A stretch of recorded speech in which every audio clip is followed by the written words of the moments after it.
What's going on, guys? Welcome to the Offseason Podcast. My name is Waleed. Some of you may know me as TwenTee or Sam, and I'm here with my dad. My name's Amra. Call me PapaSam. Some of you might know as PapaSam from the OG streams that we've had about a year ago. But we're going to be doing something a little bit different today. We're going to be doing a baseball podcast because I am sick of shows like Will Kane. I'm going to call him out. Will Kane and Colin Cowherd saying that they can't market themselves to the baseball community because they don't rate. And that's because they don't do it right. So They don't do it right. They don't know shit. Which one is it? So we're going to do it justice here on the Offseason Podcast. Okay? We don't know how long it's going to be. We don't know how many we're going to do, how often we're going to do them, but we're going to pump them out. We're going to give you guys, our thoughts on the season, off-season deals that are happening.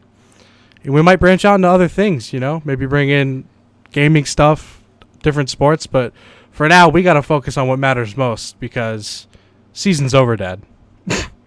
Oh, fuck. I know. But, it was a great baseball season. And these playoffs and this World Series, though they don't garner the typical TV numbers that our boy Will Kane and Colin Cowherd and are talking about, if you are a baseball fan, you saw fucking greatness those 7 games. So many things happened. And if you don't know baseball, then you don't know. And get the fuck out of here. We're not Turn it off. I'm not here to kiss up. So if you don't like baseball, you don't know baseball, go find another channel. This is the first time in a World Series a home team could not win. It gives me chills thinking about it, honestly, that a home team could not win. And for the Astros to do it 3 times in a row in Washington blew my mind. I think, so, right, we have games 1 and 2 in Houston. And, Houston's coming off of a pretty tough series with the Yankees. I know it didn't go 7, but still, it wasn't an easy series. The Nats ended pretty early, and they've been sitting around for a week. So we all thought, all right, Houston's got the advantage. Even though the Nats are rested, they're probably going to come out rusty. And in previous World Series and 7-game series where one team has had a huge layoff, especially in baseball, you see the rust. And in basketball, you don't see it as much because you can practice even in between, and practice is going to be pretty hard. Mm-hmm. But there's no way in baseball to replicate that starting game pitcher. BP. BP is much different than live pitching. We all know that. So, what we saw game 1 and 2, I'm going to tell you, I didn't expect it. But what I didn't expect even more was what happened in Washington for games 3, 4, and 5. I don't know if the Nats ever made it home from Houston. I'm thinking they stayed in Houston for games 1 and 2, and they never made it home for games 3, 4, and 5. There was some other fucking team over there in Washington playing, and it wasn't the Nats.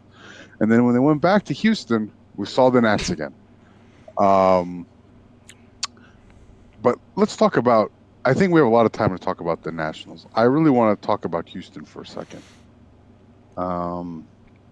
In my lifetime, I've been watching baseball for about 4 decades now, which is crazy, but I've watched tens of thousands of games. I'm sure if I did the math, it's tens of thousands of games. There are a handful of teams I can recall that on paper are this fantastic over a 2, 3, 4, or 5-year run, yet have only yielded 1 championship. And to me, that's a pretty big disappointment. I agree. The Mets, 84, 85, 86, 87, 88. The Braves of the 90s, they only won in 95, though they had the pitching staff that, they're basically 3/4 of the rotation is in the Hall of Fame with Greg Maddux, John Smoltz. And now I think I'm looking at the Houston Astros the same way. This team is It's fantastic. They've been good loaded. for a It while. is loaded. So what the fuck's You going you on over can't there? look at a position and call it weak. It is nearly impossible. So then, can you explain what we're seeing in terms of this lack of being able to deliver in the World Series?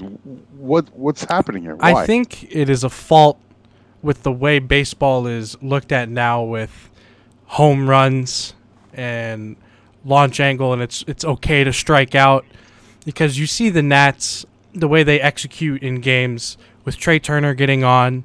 You Adam Eaton bunts him over to second, hitting the gap. All of a sudden, it's 1-0 in the first inning.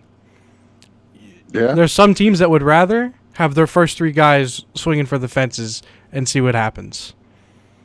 And you're right. Now, back in when I was watching ball younger, and up until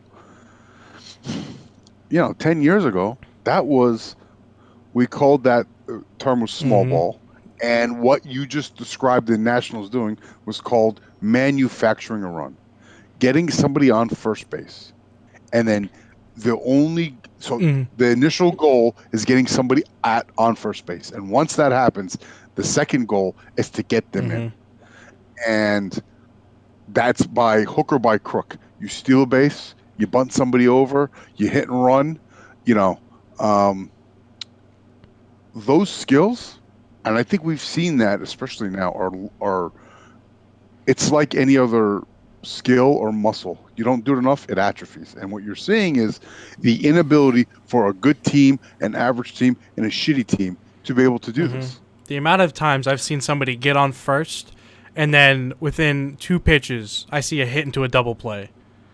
I want to cry, right? It is such a waste not letting your second batter get deep into a count. Like everybody has the green light on all these high strikes just to swing at them, and then you just get on top of them and you hit them into the ground. I see it time and time again, and I feel like the Astros, a lot of them did go out, but a lot of them don't go anywhere. You strike out a lot, you ground out a lot. And I think you and I privately have talked about this, right? That what you need, so there isn't a single, or the formula that's used, let me put it this way, the formula that you can use or come up with, and this is, I think, where the mathematicians and the analytics folks get involved. The formulas they use to win in a 162-game season is not the same formula that you can use in 5-game and 2 7-game series, because not only is the pressure magnified, if you even take out the pressure for a second, the skill level of your opponent is the top of the top, the best of the best. So if you don't know if you're not good at everything, you're going to get beat. And I think that's what we see. If you're just a home run hitting team like the Yankees and the Twins, you see what happens. I don't care that you have 307 and 306 home runs in the regular season, respectively. I'd rather you have 200 home runs. I'd rather you have a bunch of guys on your team that have 18 to 25 home runs and are batting 300. Then have guys that have multiple people have 25 to 35 home runs and are batting 260. Oh, even lower, Edwin Encarnacion batting in the 230s, the 220 range. Same with Gary Sanchez. I don't know. When did that become acceptable? I don't know when this became acceptable, but I think what you see now, and maybe you're right, maybe that's what's attributed a little bit to what's going on with Houston. But also, see, we're just talking about hitting. What about their pitching? Their pitching on paper looks to be the top 2 or 3 in the league. So why did Gerrit Cole and Justin Verlander basically choke? I don't think Gerrit Cole did as bad as JV. Obviously didn't live up to his standards. He lost his first game in the World Series since May. Yeah. But Justin Verlander went to the edge of a cliff and jumped off into a fucking black hole in the World Series. He was nowhere to be found. The Nats had his number. He didn't look invincible. So, and you and I talked about this as well. Who would have? I wouldn't have thought that Zach Greinke would have outpitched those two in the final 3 games of the World Mm-hmm. Series. Yet he did. He didn't have Zach didn't have any much to show for it, but he definitely outpitched those guys when it counted the Yeah. most. Gerrit Cole immediately distancing himself from the Astros. I don't like that move either, but that doesn't have anything to do with what happened, what we saw. But I don't know if the Astros come back from this as in terms of being a World Series caliber team next year. I don't think their pitching will ever be. Obviously, I can't predict 30, 40, 50 years from now the type of players we'll have. But in the next 5 to 10, their starting pitching, this is as good as it could have been, I think. Right? This was their best chance to win another ring for this core squad of Bregman and Correa, Altuve, Michael Brantley, and Justin Verlander, Gerrit Cole, Acuna coming in as your closer. Like, you have such a loaded team, and to think that you couldn't pull off a win. You couldn't close. Yeah. I mean, I feel like, the Nats were a team that, when the beginning of the postseason started, they didn't scare me. And truthfully, even when the World Series started, they didn't scare me. And as I watched those 7 games, it's not that they scared me. They weren't some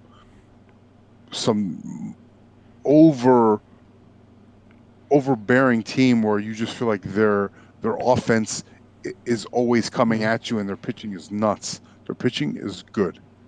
Okay, pitching is really good. The hitting is not some crazy thing, but they definitely played. They played small ball. I was gonna say I was much better than the I was Astros. scared of how smart they were. Yeah, that's probably a better way to say it. Their baseball IQ was definitely better, and you can tell they were coached like that. So this is not something that they switched on or off for the postseason. They've been playing like this. It looks like the whole year. When they were, you keep hearing them, they were 19-31 at one point in May, and so every game for them was like a postseason game. They had to win it. They had to figure out how to get runs on the board. What they didn't have to figure out, interestingly enough, is how to deal with life after Bryce Harper. How to replace a star is definitely right? not something they were worried about. Yeah, I mean, it makes me think back to Moneyball and that scene where they're trying to go, how do we replace Giambi? and the answer is, well, we got to replace him in the aggregate. They didn't miss him at all, obviously. The team seemed very well put together and, like one cohesive unit.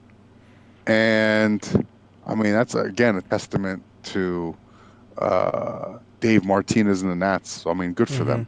And I would also, it's a testament to their farm system, because Juan Soto is somebody whose name I didn't know, and now it's somebody whose name I'm never gonna forget.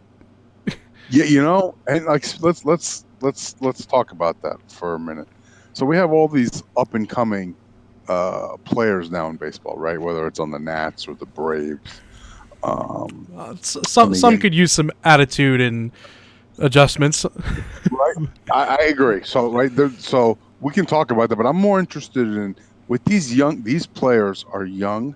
They seem to be hitting the major leagues much more prepared than I remember young players used to. I remember like when A-Rod came up, he's 19 or 7, I forget how old he was. And I'm not going to say he was ready. He was a skinny, tall player, but he had raw talent. And we all know what A-Rod turned into. Ken Griffey Jr. was the same way. Bryce Harper, more recently, was somebody more might be more I would even say with. Jose Altuve is the same way in his first 2 years. Okay. So you have these young players coming up. And at the same time, we saw something weird last offseason, and that we had big name players go unsigned Dallas Keuchel. Dallas Keuchel. I'm gonna say Dallas Keuchel. I'm looking at you for more up until more than like halfway through the season. Craig Kimbrell was the same way, right? Yeah. So GMs are getting smarter. Realize, everyone's known for a while that baseball players, the contracts that baseball players had been getting was for performance they had previously done. So Bryce Harper signs a big contract. It's for the stuff that's based on what he's done. They don't know what he's going to do. What do you think about what the Atlanta Braves have been doing with signing these young guys early for lengthy contracts? They're not too big, 100 million, 120 million, but 130 million. They're for a while. Yeah, and it's early, so you get somebody who's 22 years old. You're gonna have them for the bulk of their career and probably the best parts of their career. Even if the last 2 years are backloaded and you're paying them $12 million and they're batting 240, 250. That's okay, right? I know players right now getting paid $30 million and they've played 30 games for the Yankees. Okay? Yep. And he strikes out at least 3 times a game. We're looking at you, Giancarlo. Okay? So I don't have a problem. I think that the Braves are handling this in the smartest way because they did something as well that was really smart that a lot of people weren't expecting, and that was make sure Josh Donaldson gets healthy and then play him. Because he is a seasoned vet who has had multiple MVP caliber seasons, has taken the Blue Jays to the playoffs. And yeah, he's not going to be the same Josh Donaldson as he was ever since he hurt his elbow. He can't throw the same, but he can make it rain every once in a while, and they're not overpaying him. Right? They know his place, and he wanted to be on a winning team, and they were able to spend that money on Acuna, and they're gonna spend that money on Ozzy Albies. I mean, I didn't think it was when I remember when it happened, and you and I talked about this. We're like, this is weird. We're signing them young, and $100 million. I mean, $100 million for these kids is a lot. $100 million for anybody is a lot of money. We all understand that. But when you compare it to other major leaguers, I'm not saying they're Mike Trouts or Bryce Harpers or whomever, but they might be leaving 50% of the money on the table, right? I mean, they could be. And maybe if they had a different agent, maybe if they had an agent like Scott Boras, or if they had Jay-Z from Rock Nation, maybe he doesn't allow that to happen. But I actually like this. I think it's smart for the player. He doesn't worry about where he's going. And then it's really good for the team because now they know they have their budget of what they have and they have more money to throw it around. There's no salary cap. I mean, baseball's got the luxury tax. But, the only ones that are ever sniffing that level are the Red Sox, the Yankees, the Dodgers, the Cubs. So these guys, they can spend this money and reallocate. When you're somebody like Mike Trout and you sign his $400 million contract, he's established himself already every season as somebody that lowest season average is like 290. Yeah. But Ronald Acuna, they look at him as a 20, 21, 22-year-old kid and they go, we think you're going to be great for the next 10 years. Here's $100 million.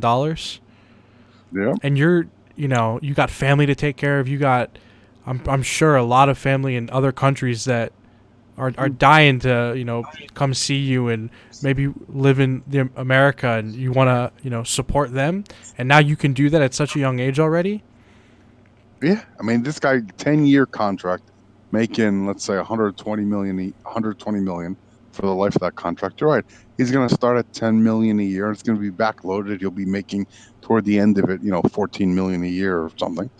But he and his family are set for life. And still, he finishes that contract. He gets out of it in his mid-30s. He'll be able to sign, if he's still able to play and has the skill to play, one more contract. He'll probably maybe sign another 2 or 3 year contract, whether it's with the Braves or somebody else, or similar money, probably making $10 to $15 million a year for another 2-3 years, and that's it. The Braves got everything they wanted out of him. and he got job security. Now, the thing I do worry about, Ronald Acuna Jr. in 2019 making $10 million a year is a kid. You fast forward 5 years, and he's going to think to himself, I am way underpaid. If he's actually able to perform, he's going to look and go, I am way underpaid. Now, and that could make for a very unhappy player. So even though he has a contract and he can't do anything about, he doesn't have any legal way to backtrack out of it. You might be in a situation, you being the Braves or whatever team does this, where you have unhappy key players due to their negotiated salary. And even though legally there is nothing for them to do, I think the teams will still have to come up, figure out something there. I don't know how, and I'm not sure what, but I could see, and I think we've seen this before, where non-motivated or pissed off or unhappy players, they can be cancers. Le'Veon Bell. Yeah.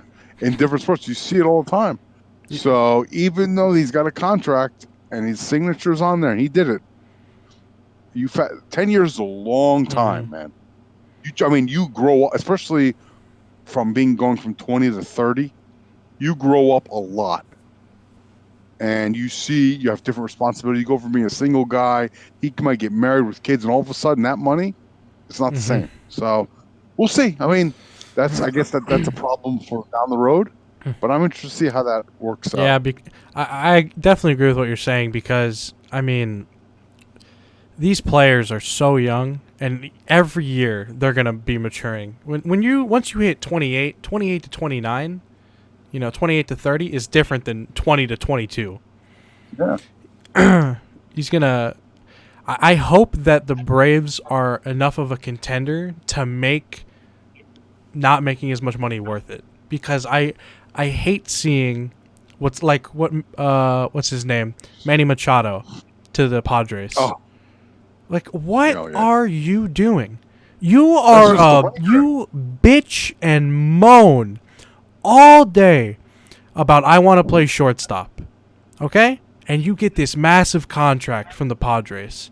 And you're going to do nothing but rot away as a 3 to 4 seed for the next 8-9 years. Yeah. And if you're happy just collecting your paycheck, you're playing. I'm not saying so you're playing and you're collecting your paycheck, but you really are not contributing. Your team is not doing anything. Yeah. If you love the team, you love San Diego, and you love playing there, but this is all because you wanted to play a certain position and you just want to make the most money. You don't care enough to make that team good to win. You just went to a team that has the most to offer you. Because if you cared, you would have signed a contract for less years and less money. Yeah, we all know that during the last offseason or whatever, he had offers from the Yankees for sure, but it was for less money. I can appreciate he wanted to get the fuck out of Baltimore. That thing is raging dumpster But he was with the Dodgers at the end of the season. So you're right. You're right. He was with the Dodgers at the end of the season. He's moved around so much I've even forgotten. Right. So him. Right. He got traded from the Orioles to the Dodgers. Orioles trade Manny Machado to the Dodgers. They trade Jonathan Scope to the Brewers. Yeah, that's right. And so that's right. And he was in LA. He was in the World Series. Yeah, you're right. And LA's a contending team. And it's LA. LeBron went to LA. Why? Kawhi Leonard went to LA. Why are you leaving LA to go to San Diego? So that's what I'm hoping. I'm hoping that making money for these young kids like Ronald Acuna and Glaber who are coming up is not the key goal. I hope, because people see these massive contracts that MLB players sign, so they think that anyone can sign it if you can perform. But I would much rather a player just be ready to win and sign a contract for less money And I'm not saying that you don't deserve a max contract. You can max out at a 4-year contract, but it shouldn't be that after you perform and you're 27 and now you get a contract for 10 years. I agree. And maybe this is where you're right. I don't think anybody should. So I do agree. I don't care. I never begrudge anybody making as much money as they can. I agree. But I do think there has to be some sensibility in terms of contract duration. And you're right. I don't care if you're a hitter or pitcher or DH, whatever. 4 or 5 years probably should be the max. I think that helps. I think that helps both parties. I don't see what the problem is. Yeah, if you are performing after 4 or 5 years, you will get another contract. LeBron James, people every year for the past 4 years that I can remember are saying this is the year LeBron's gonna. This is the year LeBron's done. He can't keep this up. All of a sudden, 27 points a game, 9 assists, 9 rebounds, 26 points a game, 10 assists, 8 rebounds. Every single year. If you perform, you'll get your money. But you should. Somebody will pay you. Okay. So you're right. So this is about then just player security that make themselves feel better. I mean, really, I think it's stupid. And it's handcuffing. It's handcuffing organizations, and that's why the Braves are smart. It's because they are refusing to do it. Yeah, they said, all right, if you want us to sign you for 10 years, you're going to do it at our price point. So our price point is $100 million, $120 million. You good with that? Because we'll be fine with that. $10 million a year, that's not a problem. And if you say no, their farm system's too good. They'll find another one. Yeah.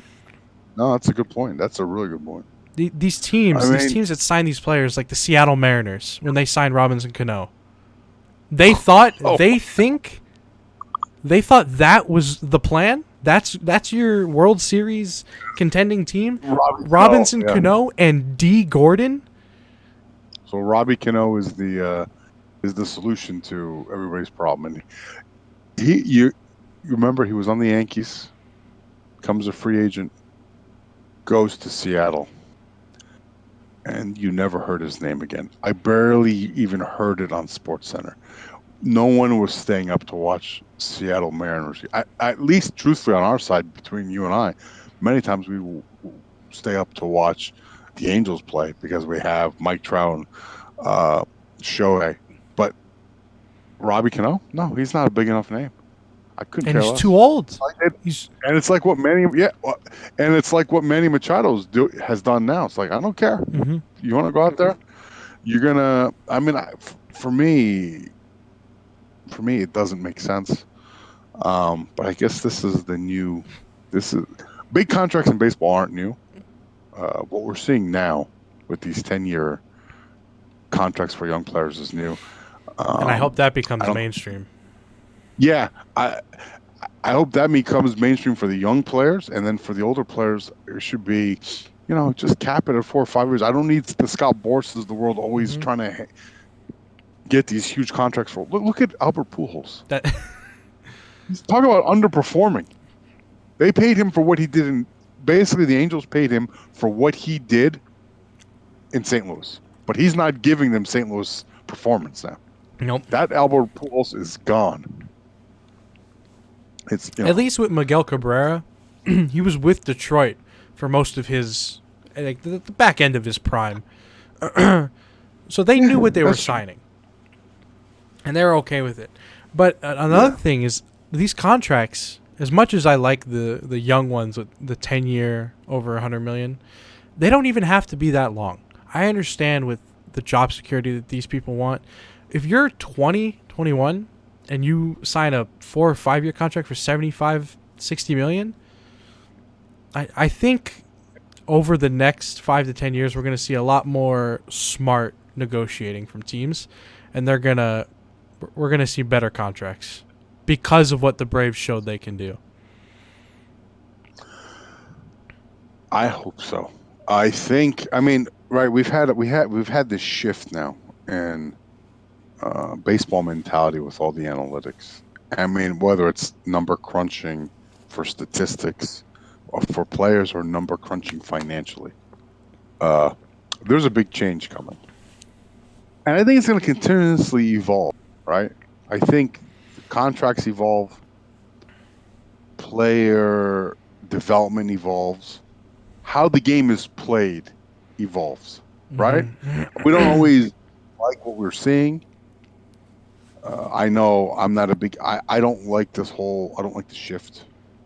I couldn't care less. I literally could not care less about OPS. Okay, I couldn't care less about WAR, spin rate, launch angle, defensive metrics.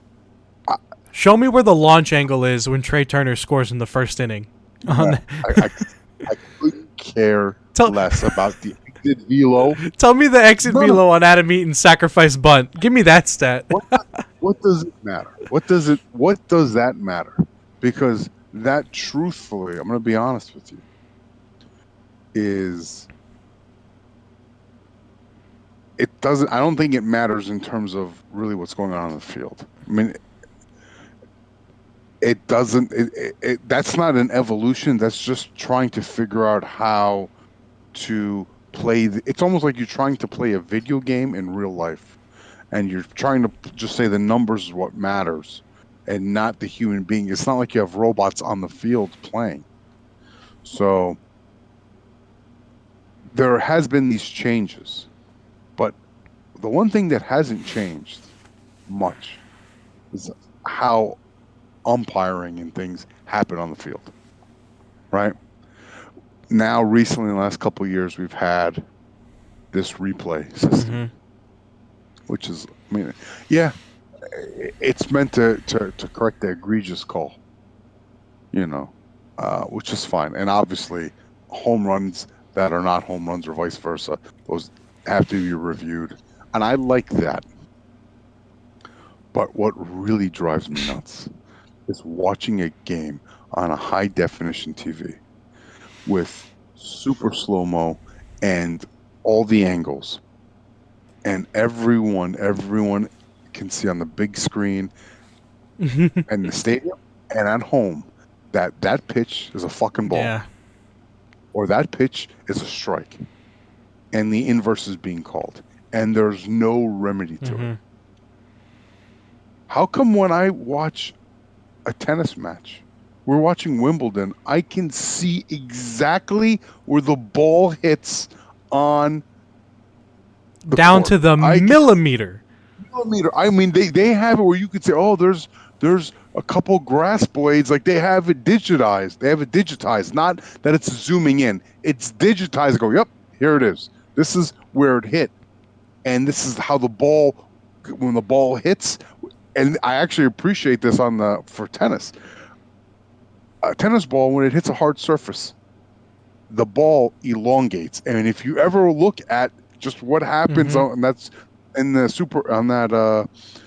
on that digital representation, they show that the ball is elongated which way. They know, they can figure this out and go, all right, the ball's in, the ball's out, blah, blah, blah. I still have to deal with horrendous ball and strike calls that are deciding at bats, deciding games, deciding World Series games. How can we? Why are we allowing this? How is there no remedy? Where is the technology? How come I can figure out? We can send people to the moon. Okay, I get Fox's 3D box where and ESPN does the same thing where they show it and then they take the view and they go, see, it's about half a baseball's length or width in or out. And they can track it through the zone. Tell me if any part of the ball hit the zone. In their K zone, right? That's what ESPN has, the K zone. Yeah. How is it? Where are we with this? It's this three-dimensional representation of the plate. You get the whole 3D plane from, letters to knees, and you can see exactly where the ball passes through. Yet I have an ump yelling ball on a strike. Yeah. So either we do away with all of that technology and we're going to just keep it, the umpires are calling it, or we fix it. Now, I don't know about you, Leedy. For me, I've gone back and forth on this, like which way do I like it? And I probably spent more time thinking about this than a normal human being should. I'll tell you where I've gotten with this, and this might seem very philosophical, but I don't care. We're running the show anyway. It's just me and you. I can say what the fuck I want. Here's what I'm thinking. Everywhere in life, and this is why I think we as sports fans get really upset about these type of things. Everywhere in life, in real life, you are dealing with things you can't control, and things are unfair. And you know in real life, things are unfair, and you have to deal with it. Provides us, besides just entertainment, an entertainment outlet. The reason why people really get passionate about sports, because in my opinion, what it provides, it's supposed to provide fairness. Okay, you can be lucky or unlucky in sports, and you can be good or bad in sports. But what we want more than all of those things is a fair match, a fair game, making sure things are exactly on the up and up, because we deal with things being shady and us getting a bad deal, and that happens in real life, and we don't want that in sports. Our sport's supposed to be like, see, if you put your best team forward, you put the best effort, and you have some good luck, you're not going to get. You don't need to see you getting screwed by an umpire, because that happens in real life when you get screwed by your boss, or you get screwed by a family member, or you get screwed by the government, or whatever people feel like they get screwed by. And that is the last thing you want to see in sports, which is why everyone gets so angry with some person making a wrong call and having no way to fix it. It's okay if you made a mistake. We just said it. In sports, you're gonna make mistakes, right? There's errors, there's whatever. But for there to be no recourse in fixing that, when we have the technology in 2019, about to be 2020, when the technology is really there, it's crazy. Yeah. And I think all of this has to come down to the Umpires Association and not taking away the umpire's job. Yep. I think that's all this fucking is about, which in my opinion is absolutely disgusting. I don't care about the umpire. First of all, the best umpires or the best referees are the ones you don't even notice are in the game. Yeah. They should be in the background of everything. They are making the calls. You know, no one ever goes, hey, you know, ump, that was a fucking hell of a call. It's a great call, ump. No, it's either you get it right or you get it wrong. It's very binary. It's not subjective. I mean, you get it, and getting it wrong is horrible. So we just need we need it to be right. I don't care how you get there. That's why when you look at Wimbledon, the umpire is not somebody deciding calls. They are mediating the game and making sure everyone knows what's happening. Yep. Know who's up, who's down, if it's game point, if it's match point. Yeah. Okay, they are not there to decide, that ball looked out. Yeah. There's technology for that. The umpires in baseball should be there. If a player hits another player, you have to stop that fight.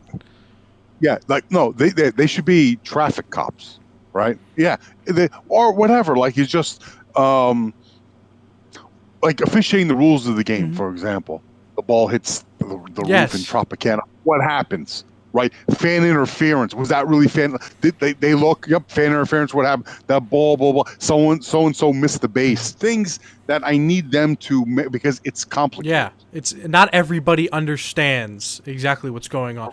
Where that ball hit the scaffold, is this a home run? What happens?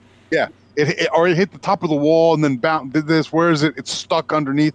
There's lots of that happens. Lots of niche things that happen in baseball, and it happens every game. So I need the umpires there. And I also need them there to like call you out at second base, that's fine. But those can be reviewed now. So that's the beauty. That's good. That's happening. But the other problem is that pitching is so fast. It is such a reactionary thing for an umpire to go down, see a pitch, and immediately make a decision. I agree that it's hard. But if it's hard, then don't vouch for you as the umpire association that you should be allowed to keep doing it. Exactly. There's technology for it. It should be allowed to be automated. Yeah, I mean, we have. There's so much tech, and the injustice that's happening is that everyone else watching the game knows, whether it's live or knows what's happening. Knows that's a strike, and the call on the field is in direct conflict with that, and you can't process it. How are we allowing this to happen? Mm-hmm. Sports is not supposed to be like this. It's supposed to be fair play. And can we please get a rewriting or an official writing of what the fuck the check swing rule is? No, that's a good one. That's a really good one. This is something I see decide. How many, that's the stat I need. How many check swing strikeouts were there during the regular season? Yeah. Because the amount of time I see somebody to what I think break the plane means your bat comes over the whole plate. You come across the very edge of that plate. And that's what I'm assuming the rule means. And I see it all the time get called safe. Yeah. Or vice versa. You're like, no, he didn't go in, and they go, what? And I'm like, why? And that's happening from the third base or first base umpire that is, no exaggeration, 100 feet away from where it happened. And from 100 feet, it's something happening that fast. Home plate looks like a piece of toast. Okay, 100 feet away. And he is making that decision that quickly. I know these guys have, 20/10 vision and they're the best of the best. But stop it. These are the things that are, I think, and this maybe is part of what is causing some of the viewership loss for baseball, as especially TV view. I think stadium or ticket sales are as high as they've ever been. I don't think that's the problem. I mean, for the crappy teams, they suck. So, Baltimore, we're looking at you. Freaking shit. But for the teams that are perennially good, I'm sure if you look at the 2019 season ticket statistics and total ticket sales, it's probably in line or even has been. It's probably they're having their established year-over-year growth. The problem is TV viewership, and TV viewers in 2019 have an expectation, right? I mean, of what we see on the field or the floor versus what's happening and what's being called by the refs. We need to be able to look at what's on screen and know what's happening. You see this with the NFL and the first down marker. You are never unaware of what a team needs to do to get a first down. Yeah. In the NBA, I don't know if you've seen this recently. I think it's on Fox, maybe TBS. I can't remember where. But they've added a shot clock on the ground in front of the free throw line. Oh, no. Yeah, and I'm pretty sure it turns red when the shot clock's going down. It feels more engaging. I know what you're talking. I know what you're talking about. I saw that inside the NBA with TNT, and there was a clock right inside the free throw line. Oh, okay, that makes sense. Baseball's not like that. Baseball, we all know baseball is America's pastime, and it's the oldest sport. But you have to modernize it, boys. Somebody needs to be working on this. We can't have. Oh my! The thing I've told you that I thought would be so much more interesting is something that, and I don't care to make this reference. In MLB The Show, when a batter's up, you can see their hot zones. There are 9 quadrants, top left, middle left, all these things. They do the 3x3 grid. And you can see where they're hot. If they're batting, it's like 400 is dark red, less than 200 is dark blue. And you can see, and they do all the colors in between, 225, 250, and you can see where they're hot and where they're cold throughout the season, what their average is in those zones. So out of a pitcher's hand, if you could track that ball and you're looking, you're like, oh, he threw that in. It adds anticipation for what you expect to happen for that batter.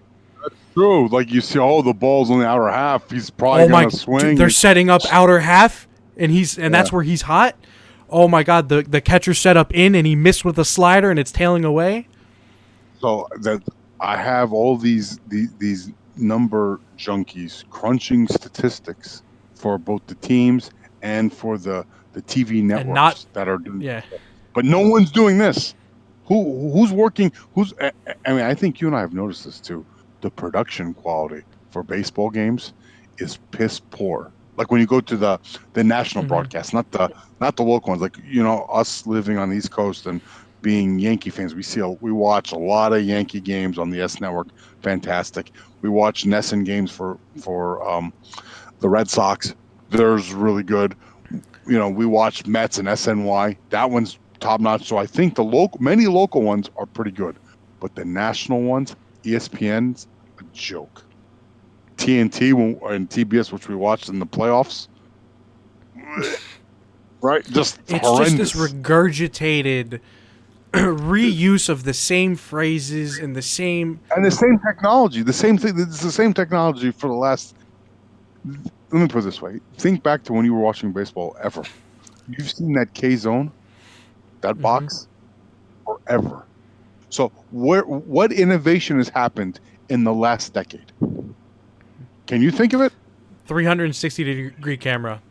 That's about all I got. That's about all. And they brought in AWS, Amazon Web Services. Amazon, if you want to plug us, we'd appreciate that. Good job. But we're not, we're doing this without a plug from them. All AWS StatCast. This is all I got. But the innovation because they don't care, or I don't understand. I wish they would work on this. I think if they do this and they can fix their umpiring, the strike zone. I'm not going to call it an umpire problem. It's really not that. It's a strike zone problem and lack of consistency. Baseball itself is unique. I know you know this, in that it's the only sport that I know of where the stadium size is not fixed, or the field size is not some specific size. Besides, the dimensions are all different. Besides the infield and the distance from the pitching mound to home plate, that's it.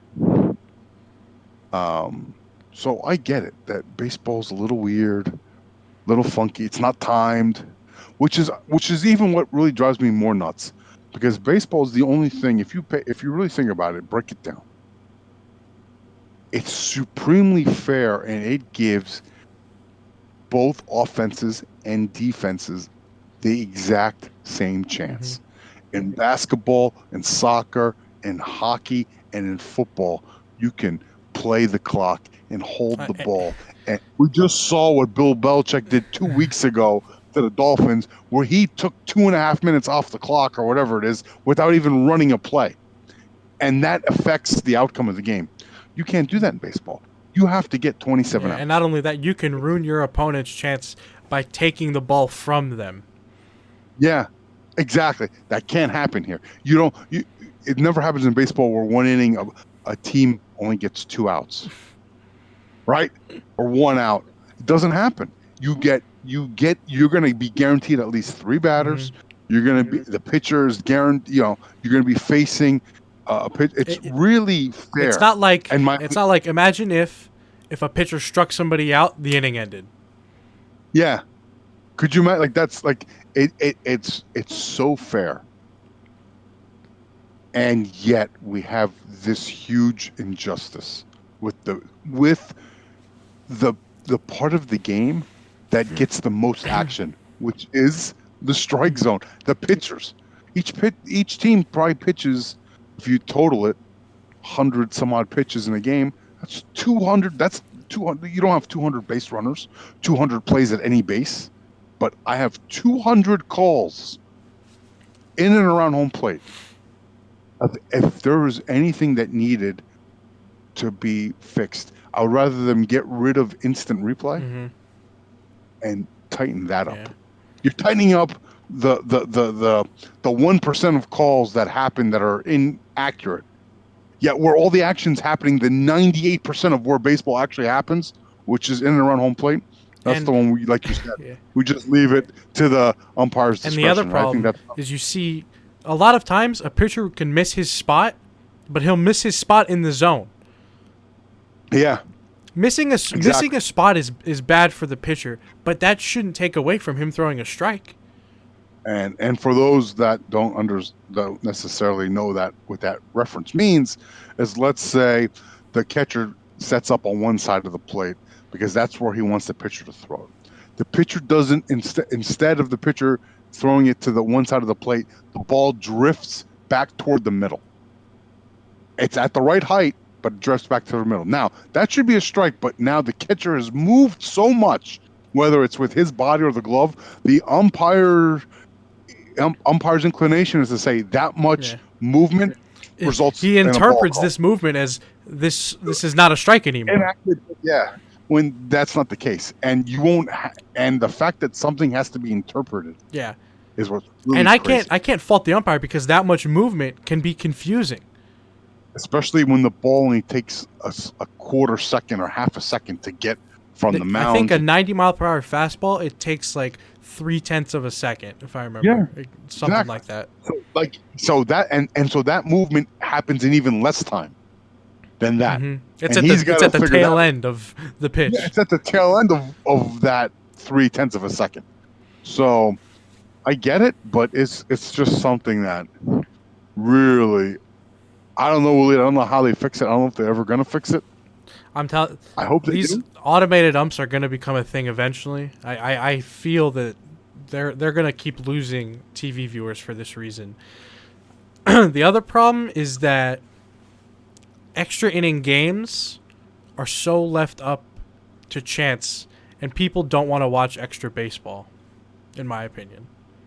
Speak for yourself. I love to watch extra baseball. We watched a historic LA Dodger Boston Red Sox 18-inning World Series game that I will never forget. 7.5 hours. The rest of our lives, I know I won't forget it. Okay. Be telling that to your kids as well. It was crazy. And I think I don't know what the overtime rules are in playoff games for the NFL. Right? If overtime ends, I'm pretty sure they just have to keep going. But correct. I don't know, like if a quarter ends and you don't score, does the ball switch teams? I don't know the exact rules. But in baseball, at least for the regular season, nobody wants to watch the Padres and the Diamondbacks have a 16-inning extra inning game. So what do we do about that? What some people might want to watch is just a home run off at the end. And I don't know if that's the exact solution. I'm sure there are many things that somebody in baseball could think of to fix it. But the reason the NBA can do a normal overtime is just because that's the nature of NBA. It's fast-paced. People are watching people score back and forth. But in baseball, you can go many minutes and hours without scoring. Because it's not time. That's the difference, right? Because time is not a factor in baseball. So in basketball, you're right. They can just say, we're going to add 5 minutes. And in football, they go, right? The overtime now, it used to be a full quarter, and now it's like 10 minutes, 12 minutes, or whatever it is now. So they just add minutes. And even in soccer and in hockey, they do the same thing. They just, whether it's, I don't care if you're adding a period or whatever. The reality is you're adding just time to the clock. The representative unit of measure in baseball is an inning. You add 1 inning. What are you going to do? I mean, you can't shorten and go, all right, we're going to add 1 inning, but only give you 2 outs. I mean, it's going to even be less offense. I don't even know. The other question is, do you just say 3-inning overtime, just call it 3-inning overtime, and then a tie? And I'm okay with that, truthfully, because I'm not here for one game to burn out my bullpen for the next And I'm not here for a game that's 2 no-name teams to do it. Yeah. And I'm also one step further. I'm not here to start watching position players come in to pitch. Who's that? What is this? So now we're just going through the motions because none of us want to be here, and we wish one of the two teams would just hurry up and die. If you gave, I think 3-inning, just call it 3-inning overtime. Make that the new rule. Just call it that 3-inning overtime. If the home team does not score by the bottom of the 12th, tie. If somebody's not winning, if there's no winning team by the bottom of the 12th. Well, if somebody wins at the bottom of the ninth, if the home team wins by the bottom of the ninth, or if a team is winning by the bottom of the 9th, 10th, 11th, or 12th, fine. If not, I would rather have that. I think everybody would, including the teams. I mean, yeah. So for me, as a consumer of baseball, I definitely would rather have that. But I can only imagine as a player, as a manager, and as a manager managing his bullpen. He doesn't want to be going and pulling starting pitchers to come into a game, one game. Especially if you're at the end of a 4-game series and then you have to travel cross country. It's the last thing you want to do. No one wants to. The only time and just like in every other sport, the only time that rule changes is the playoffs. And then there's just like in the there's no limit. There should be some leeway here. There should not be equality between how a regular season game is treated and a playoff game season is treated in baseball, because viewership matters here. TV viewership matters, and you're not appealing to a viewer who sees. If I know going into the 9th inning, I'm like, this game is tied. It doesn't look like anyone's gonna score. I might turn it off. But if I know it's only 3 more innings, and then if no one scores, it's a tie, I might watch it.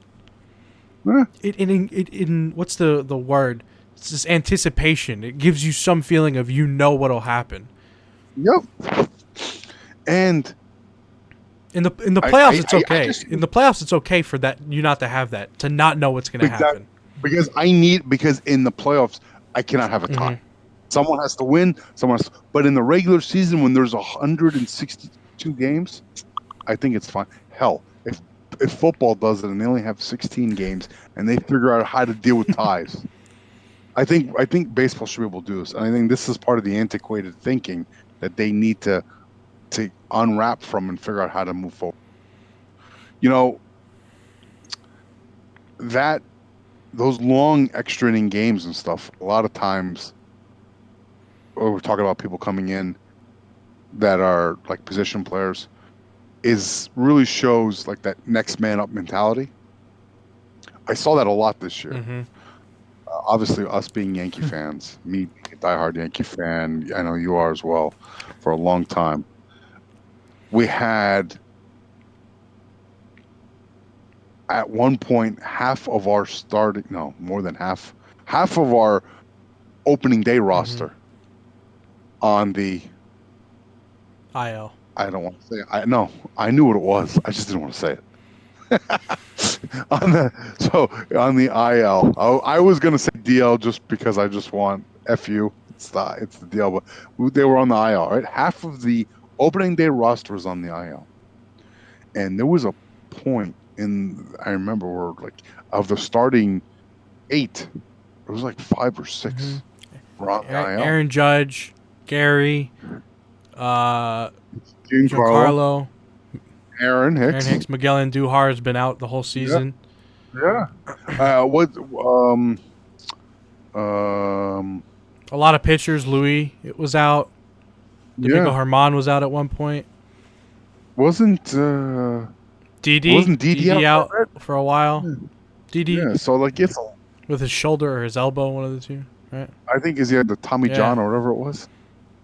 So the Yankees showed definitely next man up. And, I mean, obviously, if you're a fan of baseball, you love that mentality. You're seeing people like Luke Voigt and Gio Urshela. Gio Urshela. I mean, who would, and your boy from the Rockies. My favorite the signing of the century. DJ LeMahieu. I told my dad in the offseason when we signed him. I said, who's this He guy? was not a utility player. I knew he could flourish. in them I will give that pinstripes. to you definitely called it. I didn't see that coming, And but I think a bigger thing too is with the next up man up mentality is it is not about your who's on your team. It's not about if you have a Bryce Harper or a Mike Trout or a big name player. It is about, do you have the culture and the manager to go up to an ump and tell him that everybody on this team is a fucking savage. Okay? whether you believe it or Whether not, he believes it to his core that this guy named Gio Urshela, who's batting .217 for the Diamondbacks, is gonna be able to perform at the highest level, but he knows that these people can, that they have potential in them. Okay, it's not a big name player that's always okay. Everybody would love to have a Mike Trout on their team, but not everybody's got the money for it. So you got to work with what you got. Okay, every man that comes up, you got to instill in them that you believe in them, that they can perform. You got to instill the culture in them and not bring... You can't bring a Manny Machado onto the Yankees and assume that he'll perform well just because he's Manny. You got to be able to bring up someone like Gio and instill the winning culture that the Yankees or the Nationals or the Braves have in that player. I mean, besides the Yankees, what other teams do you think you saw that next man up mentality? The Nationals have got to be it, right? I mean... They lose Bryce Harper, start 19-31, and I think you're right. They are definitely the poster child for 2019 next man. And I think the Minnesota Twins. A lot of people did not look at them. Yeah. I sure as hell didn't look at them as a team that would make the playoffs. Yeah, I agree. That's definitely a sleeper team for sure. Not that there was a time the Twins were decently good, and that was in the late, that was in the 2000s. That's now. I didn't expect them this year for sure, let alone hit 307 home runs. Man, it's, you know what, Waleed, as I look back at 2019, it was another interesting season. I love when baseball starts, and I hate when baseball ends. I told this to you off camera. It's been like that for me forever. And the moment baseball ends, I start looking forward to third week of February, a week and a half after the Super Bowl, because I actually know when the Super Bowl ends, baseball's pitcher and catchers are about to report, and nothing makes me happier than that. But until then, I think what would be good is if we continue to talk baseball. I had a good time today. I agree, and I definitely don't want this to only be baseball. We might do other shows. We might talk about, crossovers between, esports and different sports. But this one, the Offseason podcast, is going to be strictly baseball. But I think we did a hell of a job, if I do say so myself, that for a first time. The other thing I wanted to mention real quick. Yeah, and I don't want this podcast to seem as though we're not interested in all the other sports that are happening right now. Oh, yeah. We are diehard sports fans as much as we are diehard Yankee fans. Okay? Football is going to be on tomorrow. Trust me on that. We're going to be tracking basketball. We may not do updates on it every week, but, we may mention things that are happening. We may start another show just talking about other stuff. But this one is strictly for baseball for sure. Yeah, and really it fills the void that is currently out in the web sphere and even in the TV and print media, where baseball is hard to find during the regular season of baseball. It's hard to find during the postseason baseball, and it's fucking non-existent during the offseason. Yeah. Also, I would love if anybody watches this and they would love to leave a comment and let me know if you would be okay with us bringing up stats and implementing different things into the podcast and on screen. I obviously could be looking up certain stats. I could be looking up contracts for players. I just didn't want extra noise or extra things happening on screen if people wouldn't be in for it. But if you guys are down, then we'll be down. Yep. I I think we're going to take this moment to do a little 7th inning stretch. Get the back going. We're going to close it out. You know, if you're not 7th inning stretching at home, you should be, because my back could use it. Amen. All right. So this is just going to be a fun little thing we're going to talk about real quick. Managers that I'm seeing now are players that I once watched. I just am seeing David Ross, manager for the Cubs, Carlos Beltran, manager for the Mets. Yep. I'm seeing players that I know what they were like as players. Retire, have careers maybe as a broadcaster somewhat, see them on the analyst desk with A-Rod and David Ortiz. Okay? And I'm going to see them become managers. And I feel like this is going to help me establish an even deeper connection with the whole team. Because I might know some manager names now, but seeing somebody, I'm like, I know who that was. I know what team he played for. And now I see him. You know what kind of player it was. Yeah, for me growing up, you know, it was funny with the players that would become managers were almost exclusively catchers. It's not a joke. Almost exclusively catchers. So if you look at, I mean, I'm not saying that's the only ones, but if I think back, you know, dude, whether it's Mike Scioscia or Joe Torre. Yeah. I have a great point to make to this too. You do not see a single NBA coach that has a 7-foot center.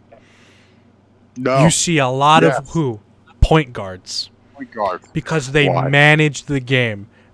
What does the catcher? The catcher manages every single pitch. They have to pay. They are looking out at the entire field, telling people where to go with their hand signals, making sure everybody's set up in their positions. When the point guard's running the floor, they got to make sure the wing is where he is. Everybody's cutting properly.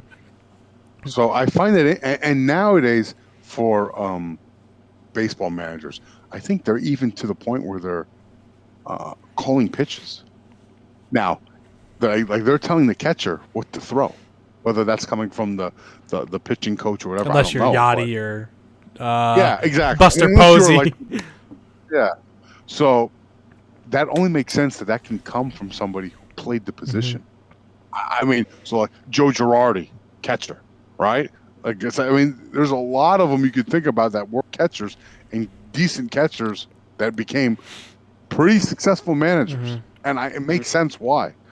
For you now that you grew up watching baseball, you still watch baseball. Now you're seeing players become coaches and then become managers. I'm actually interested to see what happens with this Carlos Beltran thing. Somebody who never really good player, borderline Hall of Famer, 400 some odd home runs or whatever. So borderline Hall of Famer. But has never coached anywhere professionally. Not at the minor league level or the collegiate level. Definitely not in the Major League Baseball. I'm curious to see what's going to happen. What are your thoughts on what you've been seeing recently? I mean, I think the David Ross one I love because there's many more catchers that I think could do it. Yachty, I don't think. He just doesn't seem like the type of player that would manage. But I could definitely see someone like a Joe Mauer come and manage. I could definitely see Buster Posey eventually.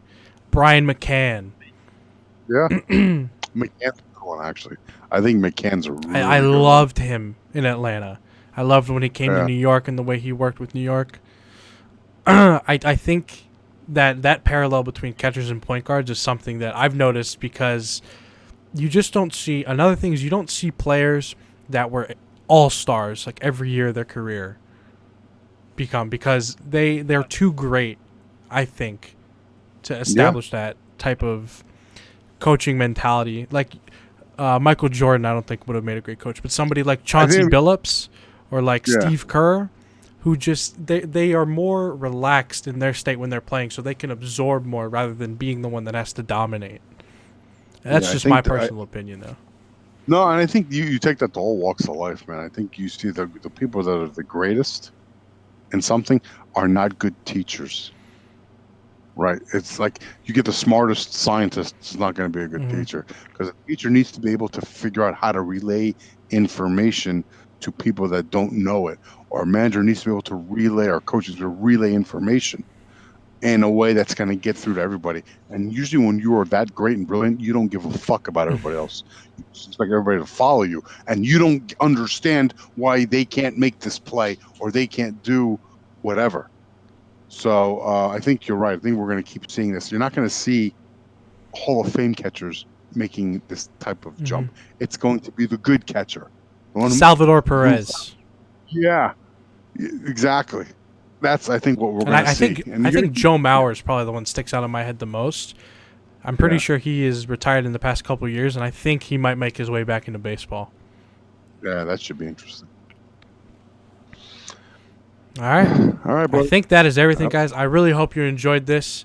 We are hopefully going to be looking to bring you more of this podcast and maybe some more. We'll call them podcasts. We'll call them series. It's just us talking to the mics, being guys about sports. Maybe we'll be guys about tech, guys about all sorts of stuff. Yeah. But I hope you guys enjoyed this one, and we will catch y'all next week, hopefully. All right. All right. Game over. All right, boys. Signing off for this one. Peace.